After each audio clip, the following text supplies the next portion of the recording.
Hey everybody, welcome back to the second of at least 4 episodes of Fallout Equestria. I calmed down.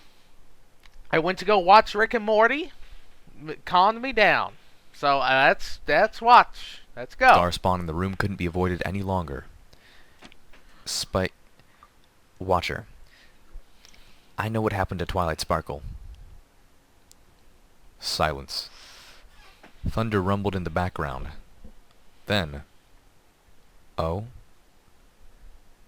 Spike was silent a little while longer before finally daring.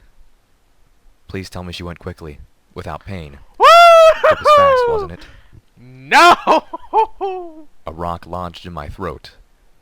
As I felt my ears paced back, I was thankful that I was beneath the Sky Bandit, the passenger wagon shielding him from my expression. I opened my muzzle, but I didn't have the breath to speak. I couldn't tell him. Oh god, don't He get didn't him up deserve like that. that. She was his closest friend, a sister, mother, and best friend all in one, and the weight of this horror was too much. The pain of knowing now, and knowing that maybe some part of Twilight was still in the goddess, alive but no longer herself, or even sane, and had been for centuries. I realized I was going to lie to Spike. Corrupted kindness, a pony's voice hissed in my mind. But this time it wasn't the voice of my little pony. It was the voice of the goddess. She died trying to save other ponies, Spike. It was a noble death. He's going to know you're lying. She died crying out a name. Was it his? And I believe she was thinking about you fondly as she passed. I think she was happy you weren't there. That you survived. It was an utter, bold-faced lie. Yeah, it's Except kind of... my face was not bold. It's a little obvious. Like, even though I know, I'm pretty good at telling lies, and yeah, not that good. Not very good. And no pony would have believed me if they had been able to see me. No dragon, either, no matter how much he needed to. I don't even need to see your face to tell you're lying. Your tone of voice, the fact that you took a few seconds to say that, if she really died like that, you would have just said. You wouldn't have needed to wait. You don't need to see your face, little Pip. Another long pause followed. Thank you, little Pip. The mechanical voice of the sprite bot couldn't convey emotion, but I could still tell that hidden in his cave, the mighty dragon Spike was crying. Did you find her body? Is she buried? I felt a hard pang try to tear apart my heart. After a moment of panic, I let out a shuddering breath. No, Spike. Another sign that you're bullshitting. I saw her death on a recording, but after she was dead, the goddess ate her body. Utter quiet from the sprite bot, from Watcher, from Spike. Bet he really wants to come out now! I said, and this time, truth flowed in every word. And if, by a miracle, there's anything left of Twilight, I'll put her to rest. The fury of the storm beat upon the wasteland for most of the night, finally exhausting its rage and slipping back into an almost peaceful drizzle, like a snoring yaguai. We reached Stable 29 in that foreboding hour of darkness whose name I could not remember. I gently told Pilot to stay behind and guard the Sky Bandit. Blatant Considering the fucking plethora bullshit. of monsters that we'd encountered in Fetlock before, it was a reasonable precaution. But in truth, I just didn't want to bring a radioactive burden to the Outcasts' new home base. Fair enough. Outcasts. Their Steel Ranger armor-bearing stripes of red took battle stances at our approach. I saw them tense. A moment later, soft light erupted around us, and Velvet Remedy's satin voice rang out through the darkness. Hail, followers of Applejack. Little Pip and her entourage bid you welcome and request an audience with Steelhooves. Bit formal. Hearing Velvet Remedy refer to us like that was uncomfortable. I didn't deserve that sort of credit or attention. Oh, God. But more than that, I didn't want my friends thinking of themselves that way. Still, as I watched the outcasts relax, I was thankful for her diplomacy. Two of the former Like, the whole idea of Lil Pip being corrupted kindness, she's also, from my perspective, magic. She's all about her friends. Again, dual bearers. Or multiple bearer, or, whatever the fuck it's called. I don't have the energy to go on about that shit. Steel Rangers trotted over to us, flanking us as we were guided towards the door of Stable 29. I recalled with a shiver my last visit here. Since then, new scorch marks littered the walls of the maintenance tunnel. Bullet casings littered the floor, and dark stains told of the ferocious engagements between the Outcasts and the Steel Rangers as they vied for control of the stable and the Crusader computer inside. One of our escorts motioned to another guard who stood at the control mechanism for the stable door. A cable ran from the guard's magically powered armor to the controls. She didn't even need to throw a switch.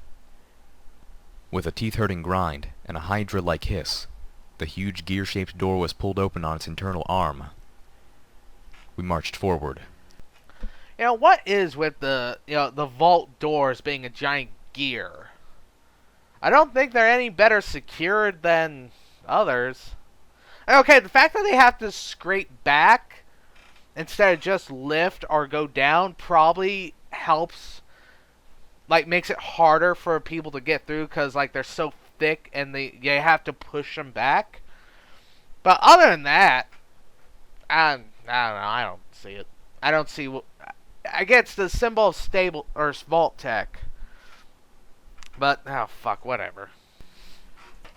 As I set hoof into the stable, part of me couldn't believe I was returning here. I remembered vividly the events and emotions of my previous excursion into this place. As we walked, I was relieved to see that the outcasts had taken the time to clear the bodies away, and young knights were making headway on the rest of the detritus that littered the floors of the atrium. My first time here, I was bothered by the wrongness of the stable's layout. It did not conform to Stable 2, to the way a stable should be. Now, after my final visit to Stable 2, there was no such feeling. Seeing the death and destruction visited upon Stable 2 had strained its memory for me. There no longer was a proper stable. There had been fighting inside as well as out. One of the columns in the atrium, previously whole, was now smashed. The floor showed the sort of damage only a grenade machine gun would cause. I spared a glance towards the clinic, shuddering a little as I remember the atrium guns pinning us in there. Those turrets were now replaced by models bearing the Outcast colors and 3-apple symbol. I wondered what Applejack would have thought of her cutie mark on turrets facing into a stable. My gaze traveled to the gray-tiled roof, and down the catwalks that hugged the plain gray walls. Not like it. She would not like it. Morosely, I thought, this room needs a mural. The two outcasts led us up the stairs to the second level. I glanced at the bulletin board as we passed. The old messages and notices had been cleared away. The board itself had been bleached clean. Its ghastly message, written in pony blood, existed now only in memories. The final resting place of Vinyl Scratch, the little pony in my head reminded me. Vinyl's The my tomb favorite. of the original DJ Pony. I quickly chose not to dwell on that. Down that path What led happened dark to things. Octavia? We walked by a couple of knights, one hauling a trash cart, the other walking behind her, chatting amiably.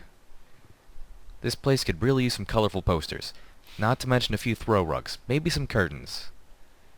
This place ain't exactly rich with windows, the other said pointedly. And I don't think Elder Steelhooves is the sort to embrace draperies. I covered a snicker with a hoof. True, but he'd probably go for the idea of posters. Yeah, well, good luck finding one for us now. All the Ministry of Wartime Technology posters just say progress and have images of tech advancements. I've never seen one poster from them that featured their ministry mayor. As we passed, I found myself thinking of the two mayors whose ministries never boasted their image, Applejack and Rarity. One because her ministry didn't want to give her the honor, and the other because she did not wish to take the honor for herself. Steelhooves, whose love for Applejack had never faltered, had a statuette of the mayor, Be Strong, in his shack. I suspected that was the best image of Applejack they would ever find. That's really sad. That's genuinely Instinctively, sad. I had assumed Steelhooves would have taken the Overmayor's office. But as our escorts turned us into the security station, I remembered that Stable 29 didn't even have an Overmayor's office. A ghostly touch of that sense of wrongness brushed the back of my mind. Steelhooves was pacing the room, Yeah. speaking to a brown mare with a cropped yellow mane whom I quickly gleaned was Star Paladin Crossroads. She wasn't wearing Steel Ranger's armor, painted or otherwise. But then, they had to take it off sometime, didn't they? Except for Steelhooves, of course. You never know, Lil Pip. I mean, those things might have built-in, like, they could be like the power armor from StarCraft that the Terran Marines wear, where they have a built-in toilet system that takes the waste you produce and uses it as energy for the built-in power system the suit has. Incredibly efficient. I ain't sure it's not going to be enough to power the whole thing constantly, but hey, at least, someone's using shit. I'm going to shut up now. Fuck, that was awful. Of course. They've taken to calling him Elder now, I thought bemusedly as I watched our former companion. Can't send a full detachment with him, Steelhooves was arguing. That would leave Stable 29 dangerously low on defenders. I did not yet know what this was about, but I recognized the dire necessity for the outcasts to keep Stable 29. If the Steel Rangers took the stable, then all the outcasts drawn here for refuge would be galloping into a trap. But if we send only a small honor guard, it invites an attack, Crossroads retorted evenly. We can't ask our ponies to walk into that kind of danger with insufficient numbers. Well, guess who just arrived? The fucking player character. Send them. They'll fight the whole army. I kind of wish this little Pip was more like an actual player character with the ridiculous damage reduction and ability to heal from wounds. Like, because that would just, not only would that freak everyone out, like they would freak the fuck out, but it would be immensely amusing. Immensely amusing. Ah. Steelhooves disagreed. They're Applejack's Rangers. Galloping into danger for the sake of another is exactly what we should expect from them, and what they should expect from themselves. Any one of us should be willing to rush to the aid of an innocent without thought for ourselves. But there are no innocents to be saved here. This is a prisoner transfer in hostile territory. This is different, Crossroads insisted. and you know that. The outcasts flanking us stood silently at attention. I felt like I should clear my throat, to announce our presence at the least. Not out of any impatience, but to make sure the two leaders of this new faction were fully aware that their discussion was not private. I didn't feel like I was politely waiting. I felt like I was eavesdropping. If the Steel Rangers open fire on our paladins, then they risk catching their own elder in the crossfire, Steelhooves countered, but then seemed to have second thoughts about his own argument. Actually, if the Steel Rangers were to kill Elder Cottage Cheese in an attack, that might actually be better for us in the long run. Letting him go free is only going to borrow future trouble and death for the outcasts. Crossroads sighed and smiled reasonably. True, but we shouldn't allow ourselves to think that way. Remember, we're the good ponies. Steelhooves nickered in response. Well, howdy, y'all, Calamity called out. Who you taking where now? I caught Velvet purring something under her breath. Our escorts bristled a bit at the audacity of Calamity's interruption, but as Steelhooves and Crossroads turned to face us, Crossroads gave us a smile. And you must be Calamity, Velvet Remedy, that zebra, and, of course... Don't be Little Pip. racist. For a moment, I glowered at Steelhooves. That zebra? Really? But then Zenith spoke. Your reputation spreads, little one. And my indignation deflated. There was, after all, a fair touch of turnabout at play. I didn't believe for a moment that was why Steelhooves referred to Zenith that way. But if I spoke up, he could argue it was, and I could not win that argument. Velvet Remedy stepped forward and dipped her head in greeting. We are, and our zebra companion's name... I just realized that was the equivalent of saying Calamity, Velvet, that black guy, and Little Pip. That's the equivalent of what just happened here. That's actually a little funny in a bad way. Name is Zenith. We are pleased to finally meet you, Crossroads. Steelhoof seemed to look us over in lieu of a more familiar or formal reunion, then told Calamity. Elder Cottage Cheese of the Manhattan Steel Rangers is currently under house arrest. We have negotiated an agreement to return him to the Steel Rangers at Buckling Cross. Buckling Cross? I asked out of curiosity. Why don't they just come here to get him? Calamity wondered. Crossroads frowned. For the same reasons, I suspect that we are now disputing how many of our own to commit to the delivery. Elder Cottage Cheese devoted most of his knights and paladins to the assaults on Stables 2 and 29. The forces holding Buckling Cross are depleted enough to explain their refusal to divide their forces. Well then, in that case, y'all seem to have no worry about them attacking here. Them, no.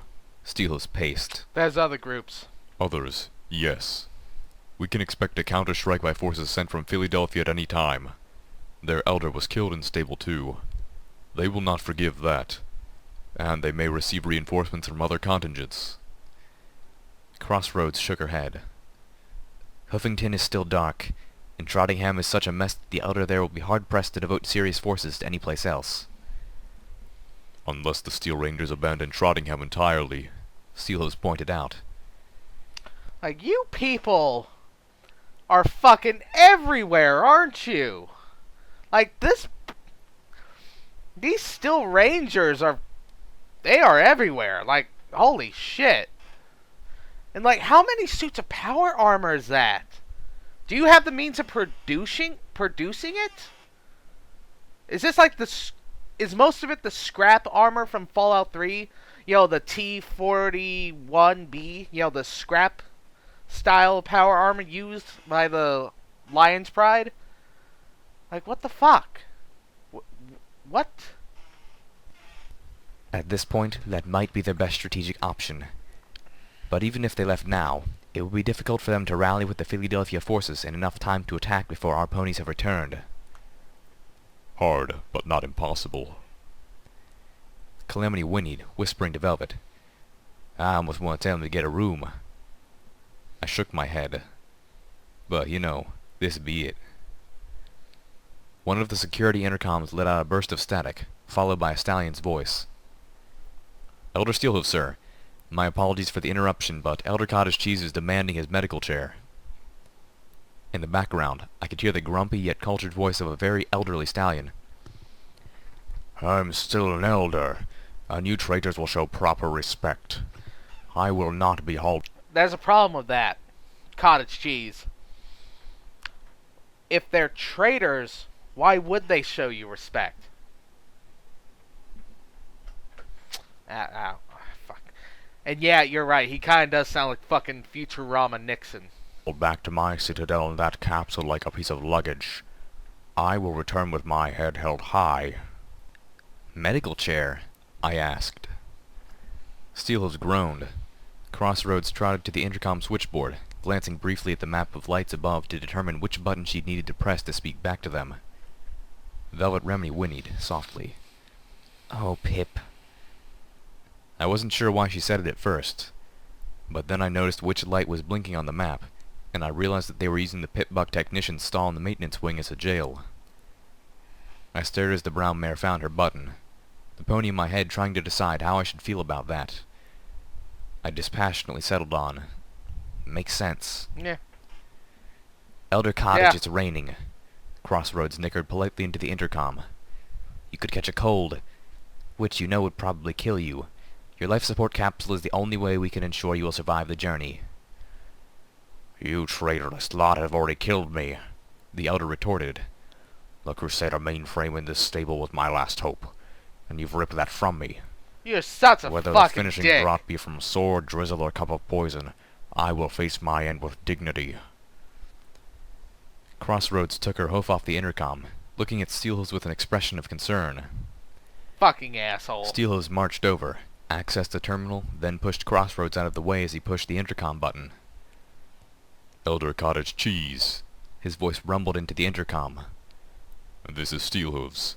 This conversation is now being recorded. Please state your request again. Request. The elder responded with irritated civility. Yes. I require my medical chair be brought here at once, and that your knights here assist me in transferring to it. I will return to Buckling Cross as a pony, not a parcel. You're both. Crossroads shook her head. We can't. Chances are he'll die. Steelhooves pressed the button again. You have been informed of the risk this poses to your health. If you refuse to travel in a life support chamber, you could expire. Is that what you want? Damn you, Steelhooves, yes. Now bring me my goddess-damn chair. Steelhooves looked back at Crossroads and gave a grunt of satisfaction. Hitting another button. Will some pony please bring Elder Cottage Cheese his goddess-damned medical chair? Steelhooves? Crossroads gasped. But our armor-entombed companion had made his decision. He's an elder. He has the right and the authority to make his own decisions. The familiar voice of Night Strawberry Lemonade burst from the intercom. I'm on it. Star Paladin Crossroads looked grimly displeased with her new elder's decision. Honestly, I don't think the assisted suicide of an enemy elder is the best stone we could have laid in our movement's foundation. More tenderly, do you believe Applejack would have approved? He's got a plan. I could feel Steelhooves' glower radiating from behind his visor. His response was slow in coming. I don't know. This is not the sort of decision she would have ever wanted to make. But there will be many such difficult decisions over the next several months, and the survival of our faction has to take priority. He added solemnly. Applejack would want us to help the ponies of the equestrian wasteland however we could, and we can't do that if we're crushed before we can get our hooves under us. Little Pip, what brings you here? Steelhooves asked once his discussion with Crossroads had ended and a few other interruptions had been attended to. I promised I would rejoin you, but as you can see, I have my hooves full. We need your advice, I told him. We have to go into the Canterlot ruins. Right. We need to know what to expect. And how best to survive. Crossroads gasped. You're going where? Why? Steelhooves was taken aback. Do you have a death wish, Little Pip? Is it not enough to simply throw yourself against raiders? Nah! Why are you constantly driven to find... I fucking out-leveled raiders a long time ago, Steelhooves. You should know that.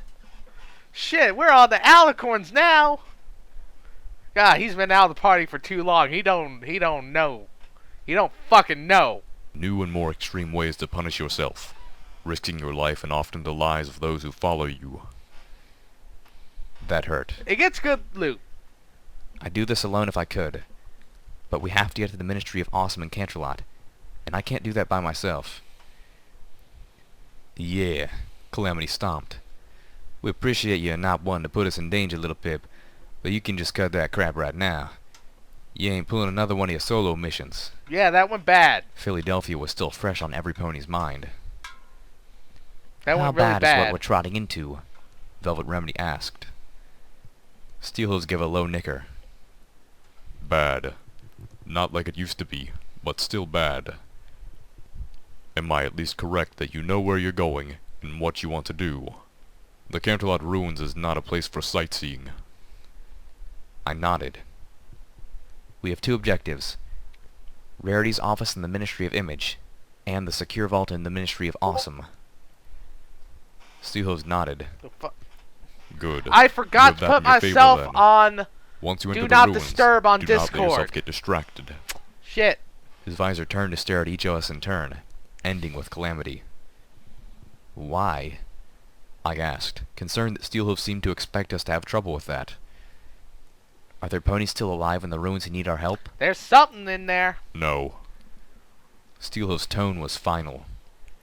There is no pony in Canterlot who would meet your definition of alive, and no pony who is looking for rescue. Well, that's ominous. Velvet Remedy whinnied. It's the fucking Sarah Madre. Zenith surprised me, saying, All those with the minds to leave Canterlot have long since fled. Those who remain are Canterlot ghouls, but not the manner of ghouls that have sound minds. These are empty shells filled with necromantic poison, retracing the last steps of their obliterated lives. Zombies performing rote tasks over and over because that is all they can remember to do. The zebra frowned deeply. Other than to attack, that is the only thing they all seem capable of, and they will move to slaughter any living thing whose presence they sense. Anything that is not one of them. Canterlot zombies? Velvet intoned. Huh, lovely. Your biggest threat is the pink cloud, Yeah. Steelhooves informed us. It seeps into everything, corrupting, decaying, killing all it touches. Over the centuries, the cloud has thinned to a mere haze. Canterlot itself absorbed most of it like a sponge, and now it bleeds from the walls and the streets, slowly releasing as they decay. That's kind of fucking nodded. freaky. This much I'd heard before. These days, it is possible to survive if you are fast and careful. Some ponies can even survive hours of exposure at a time, but taking that risk is foolish. Do not fall asleep. You will never wake up. Limit your exposure. Every second you remain outside, the cloud is seeping into your lungs and your skin. Interiors are safer, intact buildings and tunnels, but only where the pink cloud has yet to penetrate. You will want to bring every healing potion you can lay your hooves on, and drink them regularly. Their healing magic can reverse the effects of the cloud before it causes permanent damage. Do not use healing bandages. They can cause other problems. Ew. There will also be pockets where the pink cloud has settled and pooled. Avoid them if you can. Dash through them with all haste. What the fuck would the healing bandages do? That's important to know, Steel Hooves. What do they do? If you cannot. While still only a fraction of the potency of the original cloud, such pockets will kill you in seconds. Velvet Remedy raised a hoof. Other problems? Steelhoof sighed. I have told you why I cannot leave my armor. You do not want to be wearing anything when you enter the Canterlot ruins. No protective gear is a guard against the pink cloud, and there is a chance that anything touching your coat may fuse to your skin under prolonged and extreme exposure. Ugh. Little Pip, you will want to carry every pony's weapons telekinetically. The rest of you, take hold of those weapons only when you're using them. Pack lightly. Save for medical potions, as Little Pip will be floating your saddlebags. I was tempted to tell him that weight didn't matter, but realized that there might be wisdom in having less objects floating about me to keep track of. If and there ain't no ponies there to save, why are you so worried about us getting distracted? Canterlot don't seem like the sort of place to poke around in. Because Little Pip is fatally curious, Steelhoof said flatly. and you are a kleptomaniac. Yeah. Scavenger. Calamity corrected with a flap of his wings. Steelhooves ignored him. The Canterlot ruins suffered only the single strike. I heard rumors in the days after the apocalypse that after the shield fell, the zebras launched megaspells to finally obliterate the city. But if that is true, then those missiles never reached their destination. Canterlot is surprisingly well preserved. At least within those places the pink cloud has not yet touched. The city contains a wealth of treasures from the world before. In such a place, is it even possible for you two not to get distracted? No. Zenith turned to Velvet Remedy.